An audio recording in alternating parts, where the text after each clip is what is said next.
Welcome back to Gray and Gritty. My name is LJ Winnefeld. And my name is Sandy Winnefeld. I'm the Gray. And there was not a whole lot going on throughout most of the holiday season. In the last couple episodes, we've opened up by saying, there hasn't been a whole lot going on, but that changed really quickly. Yeah, it was kind of an interesting post-New Year's event. 2025, other than maybe over the holidays, may have been the most consequential year for global security and prosperity in several decades. To be sure, impactful single events have jolted other years, like the collapse of the Soviet Union in 1991, the terrorist attacks of 2001, and the COVID pandemic in 2020. But this year, following a very busy year geopolitically, has already started with a bang. Yeah, and of course, what we're talking about, I think everybody listening knows, was the recent raid that happened in Venezuela. And that's what we're going to start and frankly spend most of the podcast talking about. I know you probably are getting inundated with news about it, but we thought we'd bring you our take on what happened in Venezuela over the weekend. I'll start with a brief summary. According to reporting, the raid that grabbed Maduro was months in the making. Delta Force reportedly built a full replica of this safe house and rehearsed entries, which reminds me a lot of the bin Laden raid that happened during the Obama administration. At the same time, the CIA had eyes on his pattern of life and an asset close enough to help pinpoint his location as the mission unfolded. Maduro was removed from the safe house and brought up to the USS Iwo Jima and then eventually to New York. As of today, we're recording this on the 5th of January, he was in court in Manhattan. He and his wife pleaded not guilty to what they were indicted on, and Maduro insisted that he is innocent and that he's still the president of his country, and that the team is teeing up a fight over what they call a military abduction. The next court date for Maduro is not until March 17th. Now, as this was unfolding over the weekend, I really did not know how to take this. At first, I almost thought we were invading Venezuela or conducting a very large-scale military operation, which we were. I didn't necessarily anticipate that this was going to be the ends of that operation. What were your thoughts, Dad? I told people recently that I didn't think President Donald Trump would put boots on the ground for an extended period of time, partly because he's worried about his base, who doesn't really want that. But I think it was a very interesting move to basically snatch Maduro out of Venezuela and bring him to the United States. So, in my view, there are really four questions that have to be answered about this operation. The first is, was it legal? The second is, was it wise? The third is, was it well executed? And most importantly, what comes next? So why don't we take the third question first, and that is, was it well executed? We can set that question aside very quickly. There's simply no other nation that could pull off this kind of joint military operation. We've really come a long way since the days of the failed Desert One operation in Iran in April 1980, when U.S. forces attempted a failed rescue of American hostages from the Tehran embassy, which ended in disaster. This operation was massive, complex, difficult, and involved every military service, the intelligence community, and the FBI. LJ, give me your thoughts on what you thought about the execution of this operation. Yeah, I have never been, frankly, more impressed or proud of our military to be able to pull off an operation like this. And frankly, the scale of this thing is what surprised me the most. If you look at the bin Laden, killing that happened in 2009, that was a very small, contained operation. Now, I know there was probably a lot in the joint world that was that helped with that. But this seemed like on a completely different scale. And there's probably a lot of reasons for that, but the scale is really what surprised me the most. And some statistics for that, there were more than 150 aircraft launched from 20 different bases across the Western Hemisphere. You're talking fighters like F-35s, F-22s, plus B-1 bombers, and some of the less glamorous maybe, but absolutely essential enablers like the tanker aircraft, the drones, and even EA-18 Growlers, the jamming platform that the Navy flies. The opening strikes of these hit air defenses, other military targets, to clear a lane for helicopters to come in that eventually dropped the Delta Force guys that I was talking about to grab Maduro. And really, I think most importantly, no U.S. service members were killed, although there were reports that some were injured.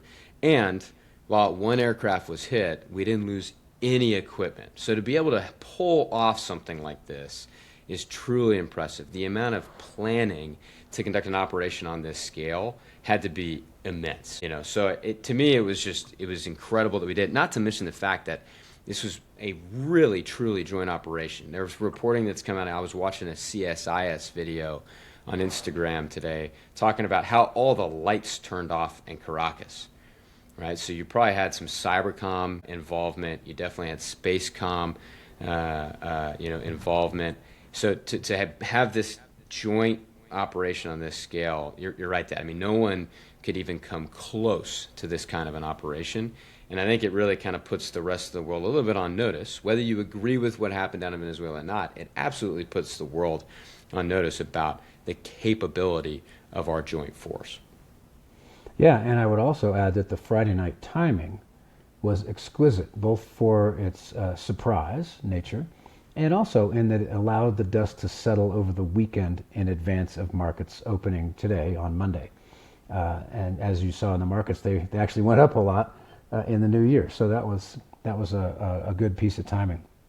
So the next question really is, was this operation legal?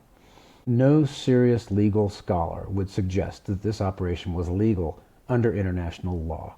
And of course, the U.S. was roundly condemned in the United Nations Security Council today for how this was done. Under that customary international law, nations have the right to use force under three circumstances. The first one is in legitimate self-defense against an imminent threat. The second is under United Nations Security Council resolution authorizing all necessary means, which is code language for force, which of course we would not get a United Nations Security Council for this kind of operation. And third, if one nation, and it has to be a nation, not some other group, invites another nation in to assist in managing an internal threat, which certainly doesn't apply here. So clearly, the only potential justification for this operation would be self-defense. But it's a real stretch to suggest that Maduro presented an imminent threat to the United States. In that regard, the operation is going to damage the geopolitical standing of the United States, as we heard today at the Security Council. But under an unraveling global operating system, it almost doesn't matter anymore, especially since some nations are genuinely pleased that Washington did this. The rules confining the use of force seem to be unraveling rather quickly, and this is a good example. Now, speaking of precedents, we've used special operations forces in the past, and I've briefed this in the White House, to snatch terrorists and bring them to the United States for prosecution. There's always a law enforcement presence in that kind of an operation. But we've never actually abducted the leader of a nation in the past. And in that sense, it's not irrelevant to ask whether the legal case here serves as a precedent for similar action by other powerful regional leaders, which is why you always have to be careful doing this. We would surely object loudly if Vladimir Putin took out Ukraine's President Volodymyr Zelensky, or if Xi Jinping took out Taiwan's President Lai Ching-te. So there is an important legal precedent. And you can also ask a question about doctrine. There's a lot of history here. The Monroe Doctrine, announced by President James Monroe in 1823, declared the Americas off limits to future European colonization and interference, asserting the Western Hemisphere as a U.S. sphere of influence. The Roosevelt corollary to that doctrine in 1904 stated that the U.S. had the right to intervene as an international police power in Latin American nations to maintain order. The U.S. invasion of Panama was legally justified by the Bush administration under self-defense for protecting Americans in Panama, upholding the Panama Canal treaties, defending democracy, and combating drug trafficking. But we faced a lot of international criticism as a violation of international law, and the UN General Assembly condemned that operation. And now we have the so-called Monroe Doctrine, explicitly named by Trump, which extends the Monroe Doctrine beyond European interference to a lot of other interference, and reasserts American dominance in the region. But doctrine is not law, and the U.S. will continue to be criticized in a host of forums for the 3rd of January operation. Now the question is, was it wise? number of reasons President Trump could have decided to conduct the operation in Venezuela. LJ, I have 8 of them in mind. What are you thinking? Well, was it wise? I don't know if I can actually answer that question because I think I need to understand kind of what the purpose behind it was. And the purpose behind why we did this seems to be evolving as more and more press conferences are held by the administration about why we conducted this operation. On its face, it was originally because Maduro is a narco-terrorist, because he was, opening the Venezuelan prisons into the United States. He was maybe cozying up to some of our adversaries, and each one of these different reasons came out in different press conferences over time. Now, if you also read a lot of the articles that have been coming out in the Washington Post, in the Wall Street Journal, and the New York Times, there were some close advisors to the president that maybe said that this was a lingering humiliation because they put a lot of pressure. And I don't know if people necessarily remember this because a lot has happened since before 2020 with COVID and all kinds of other stuff. But, the Trump administration, the first Trump administration, put a ton of pressure on the Venezuelan government and tried to oust Maduro well before this happened. And then when Trump came back into office, they tried to oust him peacefully and saying, hey, we will allow you to go into exile and we will exonerate you of any crimes, so-called crimes potentially that you may have committed. Was this wise? I think it kind of goes into your last question and we can talk about it. We'll see. With a lot of these things, we've had a lot of foreign involvement in our nation's history, and sometimes it's been for the better and sometimes it's been for the worst. I mean, arming the Mujahideen against the Russians ended up kind of backfiring because it helped the Taliban. So we'll see. Is there going to be a plan in place? But I'll kind of let you talk about whether you thought it was wise or not and what your reasoning is. And then I'd love to talk about, what comes next. And then maybe some of the president's stuff about what kind of precedent this sets for the rest of the world. Yeah, so I actually think that the legal case that is very questionable set aside, there were actually some very interesting reasons why you would want to conduct an operation like this. One, it was an opportunity to demonstrate Trump's America First ideology. It's the most out front statement he's made about that, and kind of reinforces what he's been saying all along. Beyond that, the president has frequently stated that the U.S. wants access to Venezuelan oil reserves that he says were first, stolen from the United States, and that he wants to have a piece of. The news conference he had not long after the operation mentioned oil several times. So there's one case there. Third, drugs were an important factor, if only because they underpin the legal case against Maduro, even though on the surface, the drug case is a bit sketchy, as we've talked about before, because it's not fentanyl, it's not coming to the United States, and that sort of thing. Fourth, it's a little known fact is that Venezuela has considerable potential for rare earth mining, and there's a strong incentive for the U.S. to find another source that could be developed to counter China's sort of monopoly over that. And you'd want to develop that quickly, which is very hard to do in the United States, where environmental laws can slow down any such effort. So there's a possibility, and it could be a tough on the environment in Venezuela, but there are rare earths there that Trump might want to get his hands on. Fifth, Trump wants to eject Russian and Chinese influence from the Western Hemisphere, and I have a hard time arguing with that. And to include, sixth, that he has demonstrated hostility to leftist authoritarian regimes, and he just fired a big warning shot across Cuban leaders' bow to prevent them from some of the malign behavior they've demonstrated in the Western Hemisphere. Seventh, domestically, the operation is probably a useful distraction for Trump from some pretty thorny political issues such as the Epstein files, the affordability challenge, and the challenges of finding a way to achieve peace in Ukraine, which haven't been going very well. And then finally, it's an opportunity for President Trump to show his personal strength on immigration, because success could lead to evicting the roughly 600,000 Venezuelans in the United States that are covered by temporary protected status. And Trump doesn't like that at all. Now, when I was required to provide advice to the President and the Secretary of Defense regarding the use of force, I first relied on a consideration of 5 prioritized, enduring, and abstract national security interests. I don't want to take a lot of time describing those right now, but we looked for a correlation between a particular situation and those interests. And in the case of Venezuela, the reasons for the operation that I list above add up together to what I would describe as a moderate correlation, which would indicate use of force as a last resort and I give the administration credit for trying to get this done by other means, although they may have gone a little bit quicker than they needed to.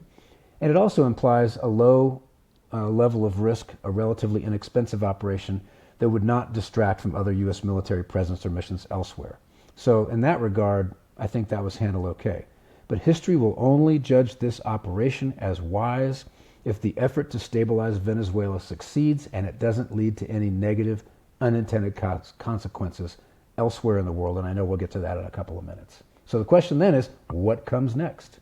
Well, it's a great segue, because one of the questions that I have for you immediately after this happened, and I think it would be important to share, is my mind immediately went to, as soon as you remove the leader of a regime like this, a dictator, an authoritarian leader, most of the time it does not go well unless you have a clear successor in place, a strong transition plan, and a clear pathway forward. I think we saw this in Iraq as the most glaring example that I think will come to everybody's front of mind when we removed Saddam Hussein. Now, there were a lot of other factors there. We completely decimated the Ba'ath Party in Iraq, and it was a very different kind of situation. But it is an easy analogy to draw from of removing Saddam Hussein and removing Maduro. And so my question to you, Dad, I don't know if you remember this right afterwards, was, well, is this going to open up an opportunity for terrorism, for an even more extreme regime to take over, and to have an even more threatening, pseudo neighbor to our south? Yeah, I don't know that it's going to lead to terrorism. Terrorism tends to be ideology, and often religious ideology. And I don't know if you could find a much worse leader than Chavez, followed by Maduro. But it is an important question: what comes next? And there's something in geopolitics coined by former General Colin Powell, former Secretary of State, that we call the Pottery Barn rule, and that is that if you break it, you now own it. But the United States, as you pointed out a minute ago, LJ, does not have a good track record of the extraordinarily difficult task of imposing stability and nation building after executing a regime change operation. Which I will say that to give the administration credit, they don't want to do that. They have come in saying no more forever wars, no more foreign entanglements, even though this may seem a little bit like a foreign entanglement, but please. Yeah, but President Trump has stated that the U.S. will run Venezuela. And when you make a statement like that, it's almost like the mission accomplished statement that we heard George W. Bush make. It's not clear how this will be done with no U.S. presence on the ground. How it will be done remains very murky, despite threats from the president that the Venezuelan government must cooperate or else. And the only real or else, there are two of them, could be additional military action to maybe take out another leader or something, and also an oil embargo that would really put a lot of pressure on the Venezuelan government. It's going to be challenging. It's unlikely that remaining Venezuelan government officials are simply going to hand the reins of power over to either Edmundo Gonzalez, who defeated Maduro by more than a 2-1 margin, but is exiled to Spain, or to former deputy of the National Assembly and, ironically, Nobel Peace Prize winner Maria Corina Machado. She dedicated her Nobel Peace Prize to Donald Trump. Kind of interesting that it's the Peace Prize, but Machado said that the only way to resolve this is through military force. Yeah. But I think she's probably right, but it's kind of an irony in there. I think another piece, too, of that is not reported on widely. I've only seen it in one outlet, and I forget which one, is that there's a lot of provincial governors, there's a lot of members of the government that were obviously very fond of Maduro because he was responsible for their power and prosperity, but they don't want to lose their positions because they're living a very good life in Venezuela relative to everybody else, and so they're going to hold on to that power as much as they can. And I think that the piece there is, whoever comes in to replace Maduro, are they going to give in to whatever this administration wants? Are they going to willingly give up oil, stay away from China and Russia, allow for American companies to do rare earth mining? And I think if that happens, then the life on the ground for the average Venezuelan may not change a whole lot, but you will not maybe see more U.S. military intervention. Yeah, and it's unlikely that Trump will put substantial numbers of U.S. troops on the ground that would be required to impose a new government, because it would inflame his domestic political base, which is very firmly against that. And yes, Trump has stated that whatever comes next will be paid for by Venezuelan oil revenues, But the country's oil infrastructure is dilapidated, and it's possible that U.S. oil companies will be reluctant to fix it. And even if they do fix it, it's going to take a long time. So I would sort of summarize this part by saying this is the end of the beginning, not the beginning of the end for this event. Yeah. In short, grabbing Maduro was the easy part. The hard part comes next. And there's one other point. Keep an eye on Congress. There are a number of members, both Democrats and Republicans, who are angry about not being notified in spite of Secretary Rubio telling them that he would, even though he has said this massive military operation was actually a law enforcement operation and he didn't need to tell them. But Congress has also shown that it's willing to be powerless in a U.S. system as it currently is instantiated. There's not much Congress can or will do other than the outside chance of some kind of war powers resolution prohibiting any further military action. It's going to be interesting to see how that plays out in the coming days. I think, too, that in the the good faith of governing the United States of America, when you have 150 military aircraft that are deployed, you ought to probably tell Congress, even though it is, if it is a law enforcement operation. There's actually something called the Gang of Eight, which is the Yes. ranking, the chair and ranking members of several committees that are usually informed, and I've never once, and plenty of experience with this kind of thing, seen one of them leak that an operation was ongoing or about to commence. I think even in our extremely politically polarized environment, that if you were to notify the Gang of Eight, that they would take that responsibility serious. Because if they leak something like that, you now all of a sudden put a ton of U.S. service members at risk, Exactly. Which is not something that you want to do. You want to make sure that you're upholding secret military operations. And one of the really interesting things, LJ, that I experienced was even though a number of people in the White House during, like, if we were going to snatch a terrorist in Libya, which we did, and a number of other operations like that, they never leak in advance because for the very reason you just suggested. Nobody wants to be responsible for somebody getting hurt. But as soon as the operation is over, especially if it's successful, everybody wants to take credit for it and show they were involved and they were in the know, and they reach out to their favorite press people. And unfortunately, they often say things they shouldn't say about tactics, techniques, and procedures in And public. potentially sources too, right? Yeah. Yeah. Well, one thing that I do want to ask you, I got a question from one of our paying subscribers about, what, a potential kind of why this happened, that no one, it's just kind of starting to enter conversation. I'm seeing a lot more revolving around this question on social media and a little bit in, the New York Times and the Wall Street Journal. But this comes from, again, a paying subscriber who asked, China gets about 4 to 7% of its oil every year from Venezuela.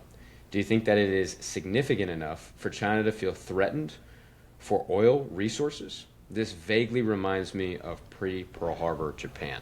And this gets into, is this putting pressure on China, putting pressure on Xi? And do you think that China would feel a little bit threatened by this since we are, effectively cutting off a not insignificant supplier of their oil? Yeah, so it's a good question, but I don't think that this was explicitly intended as a signal to China. For one thing, President Donald Trump would love to continue selling Venezuelan oil and get his cut on it.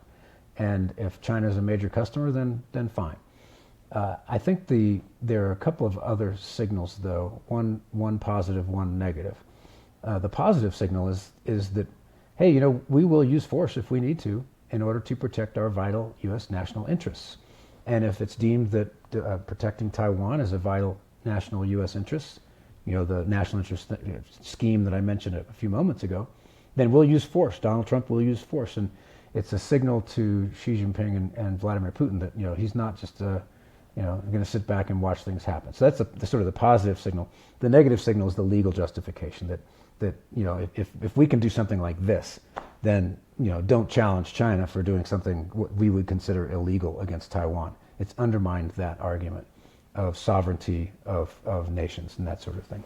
One last question that I had for you, Dad, that I've seen, again, circulating on social media and getting a decent amount of traction, is this idea of realpolitik, where all these norms are great on their face, but it's really just a bunch of diplomats and scholars that are pushing it, and that it's actually not that important. What's important is power.